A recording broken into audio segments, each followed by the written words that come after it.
কলকাতার বাইরের লাইফটা খুবই ভালো। এটা আমরা যখন কলকাতায় থাকি তখন ভাবি।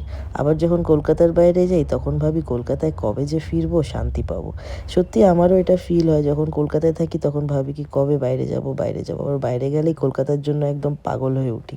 বাড়ি ফেরার তাড়া সেদিনকে একদম আমার মাথায় না উঠে নাচছিল যেন, কখন যাবো, কখন যাবো।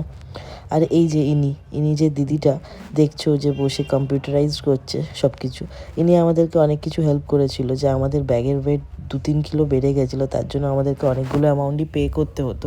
বাট সাডেনলি উনি একটা আমাদেরকে আইডিয়া দিল আর আমাদের হেল্প করলো। থ্যাংক ইউ সো মাচ যদি ভিডিওটা দেখে থাকেন আপনি।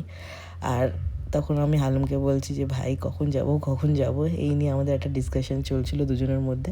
তারপরে টাইমটা ঠিক চলে এলো। আমরা বাড়ি ফিরেছিলাম আকাশা এয়ারলাইন্স থেকে, পুনে এয়ারপোর্ট থেকে। তো আকাশা এয়ারলাইন্সে ফার্স্ট টাইম ট্রাভেল করলাম, বেশ ভালো লাগলো। টেক অফ করেছিল টাইমে, ইনফ্যাক্ট কলকাতাও ঢুকেছিল টাইমে।